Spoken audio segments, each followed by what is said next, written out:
TIFU by peeing my 23F pants on the first day of my study trip with my crush. Here's the background. For several months now, I've been suffering from severe bladder problems. More precisely, due to a neurological issue, I have urge incontinence. My bladder has uncontrollable spasms, so I often have urges that leave me only plus or minus 1 minute before completely losing control. So it's manageable in some situations, but in others, I have to resort to protection. Diapers, yes. It's taken a while for me to dare leave the house wearing these in public, and every time I do, it's still a big source of anxiety for me. But at least it's a reliable solution to keep my situation invisible. Please note, I don't want any unsolicited advice, as I obviously already have a full medical follow-up. So here's what happened. I'm finishing my studies in biology, and I've been lucky enough to be hired for a plant biology internship in Bangladesh. And as luck would have it, I'm not only going with my research supervisor, but also with John, another young researcher I've met recently and with whom things are going really well. And to be honest, a mutual attraction is developing between us. Of course, he doesn't know about my bladder situation yet. Arriving at the airport, it's panic. I've planned everything, but I've forgotten my protection, apart from a spare for the flight. So I spend the whole flight stressed out at the thought of having to get some discreetly as soon as I arrive. Fortunately, as soon as we land, I manage to get away to the first supermarket I see and buy the only pack of adult diapers I can find. At the time, I'm already bummed because this product looks less discreet than the one I usually need, but whatever. The next day arrives. After breakfast, we head out into the field. No sooner had we stepped off the bus than the urge hits. I'm used to these horrible moments. First, it's a wave of panic, then I have to take stock. Is there a toilet nearby or not? If there is, I'll do everything I can to hold on if there isn't. It may sound gross, but I've got into the habit of letting myself go because I know I can only hold on for a few seconds anyway. So I might as well not fight in vain. In these moments, I always have to make a lot of effort to breathe calmly and look natural, so as not to arouse suspicion, knowing that at least I have reliable protection. But I know that panic always shows a little on my face. And then, disaster. 1 second later, I realize that in addition to not being discreet, the protection I bought at the airport is useless and my jeans are soaked. Everything happened very quickly. I was shaking with shame, John was looking at me in disbelief, and, to save face, I slowly collapsed against a bench, feigning a drop in blood pressure to explain this sudden incontinence.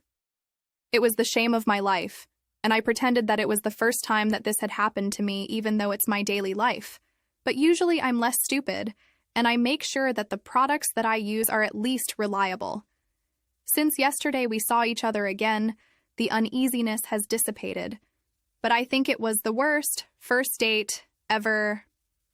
TLDR. I have bladder issues, and I'm used to handle it. But I peed myself in front of my crush because I had no choice but to rely on a completely unreliable protection. Then I collapsed in shame in front of him. TIFU by stalking my husband's Reddit account. Using a throwaway because he probably knows my main and I don't want him to know I know yet. This also technically started a few days ago, but it's been stuck in my head since and I need to get my thoughts out. When we met, and the entire 3 years we dated before we married, I was always firm about not wanting kids. My husband told me that his stance on kids was along the lines of kind of undecided, but overall not a good idea. Always said he used to want kids but changed his mind later in life. I wholeheartedly believed him until I decided to snoop. We're both pretty avid Reddit users, and he wanted to brag to me about how many upvotes one of his comments had. I watched him as he clicked on his profile to find it, and I caught his username and a glimpse of another comment where it looked like he was talking about me. We've never tried hiding each other's accounts from one another, so it's not like his was secret, but I still feel a little bad for letting curiosity get the best of me. I looked up his username later in the day to check out what he had to say about me. To his credit, he was gushing about me, and it was really sweet. But quite a few of his other comments also talked about how he wishes he could have children of his own and that the only thing stopping him is me. Talks about how his desire to be with me outmatches his desire to have kids, but he's still heartbroken that he can't have both. I still don't know what to make of it. On the one hand, I'm hurt that in the almost 10 years we've been together, he's never talked to me about this and instead lied to make it seem like we were on the same page. I feel immense guilt that I've taken such a choice away from him, especially after reading about just how badly he wants it. On the other hand, and I can't believe I'm about to type this out, it's making me rethink my stance. For the first time in my 32 years of existence, I'm uncertain about whether I want kids or not. I've always thought pregnancy/birth sounds like a nightmare, and I simply don't have the mental bandwidth to devote all of my time to raising a child. But suddenly I'm having daydreams about it all. Hell, just last night I fell asleep while fantasizing about what would happen if my birth control failed and we decided to just roll with it instead of getting an abortion. Every argument I try to come up with against it is easily refuted by how our life is currently going. We own our house, we both have good jobs that pay well, and I work from home on my own schedule, so we wouldn't have to worry about daycare or extended maternity leave. The fact that I'm even reconsidering is absolutely terrifying. What if I think on it for another year, decide to go for it, and then regret it? What if I'm only thinking about it now because I want to make him happy? What if I decide to ignore these thoughts and later regret not trying before we got too old? What if he thinks he wants me now but later resents me for not letting him live the life he's always wanted? Anyway, this got much longer than I thought it would be. I'm using this sub instead of something like r/confessions because I do consider this a fuck-up. I regret looking into his Reddit account.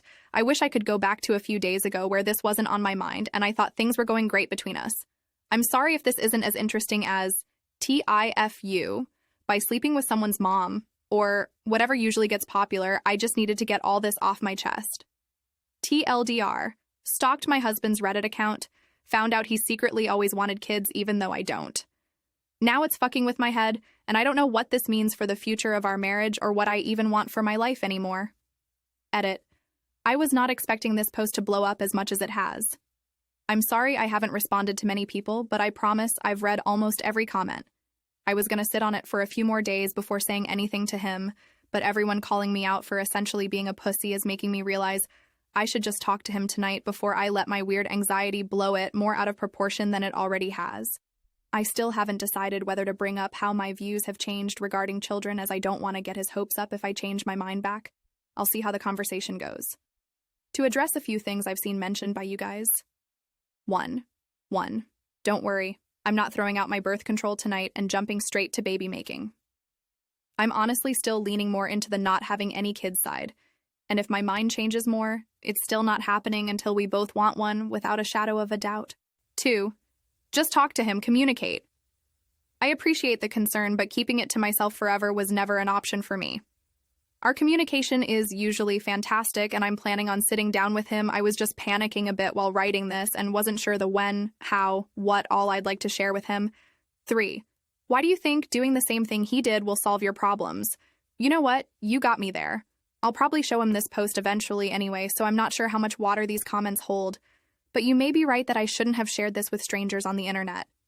I will say, though, I kind of get why people do it now. To quote one of my own comments, "It's like having a sea of little angels and devils on your shoulders, which TBH is a little cool and almost cathartic." I'll update tomorrow morning if anyone is interested. Is it better to edit this post or make a new one? I'm unfamiliar with TIFU, but otherwise thank you all for your help.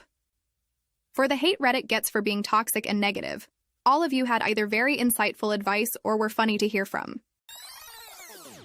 TIFU, by accidentally sexually harassing my boss.